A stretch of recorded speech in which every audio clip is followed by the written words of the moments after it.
और साथ ही बता दें क्योंकि थोड़ी ही देर में बीजेपी की प्रेस कॉन्फ्रेंस यहां पर होने वाली है। सीधी तस्वीरें आपको दिखा रहे हैं जहां प्रधानमंत्री नरेंद्र मोदी, बीजेपी अध्यक्ष अमित शाह मुख्यालय फिलहाल पहुंच गए हैं। कुछ देर में मीडिया से मुखातिब होंगे। बता दें कि कर्नाटक के जिस तरह से नतीजे आए हैं, ऐसे में कवायद यहां पर सरकार बनाने की दोनों ही ओर से की जा रही है। दावा दोनों ही ओर से पेश किया गया है और अब अमित शाह मीडिया से मुखातिब है। मेरे साथ बोलिए, भारत माता की। अरे भाई ऐसे नहीं, कर्नाटक की जनता को मालूम होना चाहिए कि धन्यवाद करने के लिए मोदी जी स्वयं आए हैं। मेरे साथ दोनों हाथ उठाकर प्रचंड आवाज से बोलिए, भारत माता की, भारत माता की। मंच पर उपस्थित भारतीय जनता पार्टी के सर्वोच्च नेता और हमारे देश के लोकप्रिय प्रधानमंत्री आदरणीय नरेंद्र भाई, मंच पर उपस्थित पार्लियामेंट्री बोर्ड के सभी सदस्यगण और आज दिल्ली से सारे पधारे हुए कार्यकर्ता भाइयों और बहनों,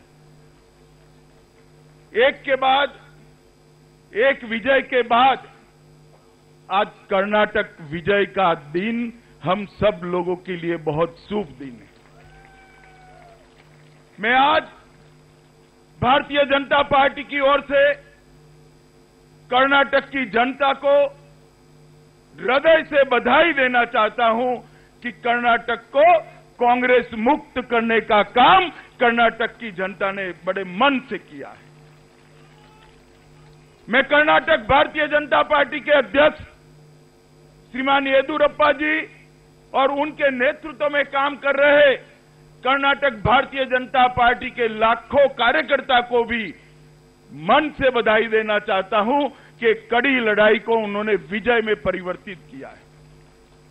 मित्रों, 2014 से जब से मोदी जी प्रधानमंत्री बने, 30 साल के बाद पहली बार पूर्ण बहुमत की सरकार बनी।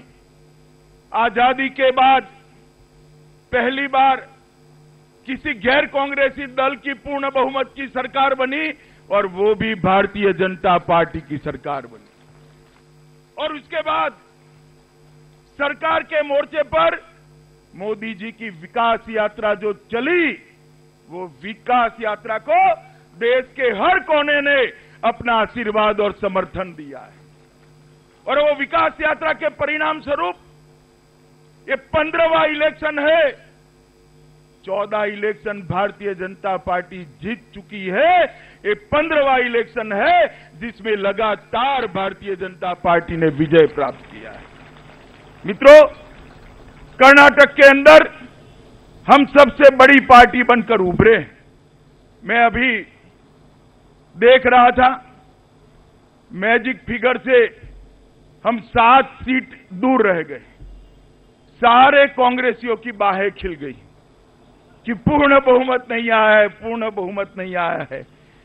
मैं उनको बताना चाहता हूं कि आपकी सीटें 182 थी, इससे 122 थी, इससे 77 करने का काम कर्नाटक की जनता ने किया है और आपका घोर पराजय हुआ है। आपके मुख्यमंत्री स्वयं अपनी परंपरागत सीट से 30,000 से 35,000 से ज्यादा अंतर से हारे हैं और दूसरी सीट पर भी गए तो वहां 1700 वोट से बहुत मेहनत से जीत प्राप्त कर चुके हैं। आधी कैबिनेट आपकी हार कर, पराजय का मुंह देखकर घर पे बैठी हुई है और आपको विजय लगता है। मैं नहीं समझता, मैं समझ भी नहीं पाता कि इस विश्लेषण की दृष्टि से कांग्रेसियों के मुंह पर आज हास्य आया है। और मित्रों, आज एक कार्यक्रम के माध्यम से मैं देश की जनता को बताना चाहता हूं कि आजादी के बाद जितने भी इलेक्शन हुए होंगे उसमें सबसे ज्यादा नीनैतिक तरीके से कांग्रेस ने चुनाव लड़ा है तो कर्नाटक के अंदर चुनाव लड़ने का काम किया है। सबसे पहला काम किया एसडीपीआई और पीएफआई का समर्थन लिया, जो संगठन देश विरोधी गतिविधियों में लिप्त है, जिनसे देश की सुरक्षा को खतरा है, ऐसे संगठनों को साथ लेकर वोट बैंक की राजनीति कर आपने चुनाव लड़ने का प्रयास किया है। लिंगायत को माइनॉरिटी का स्टेटस देने का भी एक प्रस्ताव लेकर अंत में आए। जातियों को बांटने का जो सिलसिला श्री राहुल गांधी के अध्यक्ष बनने के बाद कांग्रेस पार्टी ने शुरू किया है, यहां पर भी जातियों की पॉलिटिक्स करने से वो बाज नहीं आए। और मित्रों, एक भाषण के अंदर दलितों को उकसाने का प्रयास किया कि SC/ST एक्ट को भारतीय जनता पार्टी की सरकार ने रद्द कर दिया है, जबकि SC/ST एक्ट आज भी काम कर रहा है, सरकार ने रद्द नहीं करा है। राहुल जी, आप रद्द कराना चाहोगे तो भी भारतीय जनता पार्टी इसको कभी रद्द नहीं करने देगी। जातियों के आधार पर प्रचार करना शुरू किया। मनी पावर, मसल पावर का जो दुरुपयोग मैंने कर्नाटक के चुनाव में देखा है, इतना कभी नहीं देखा।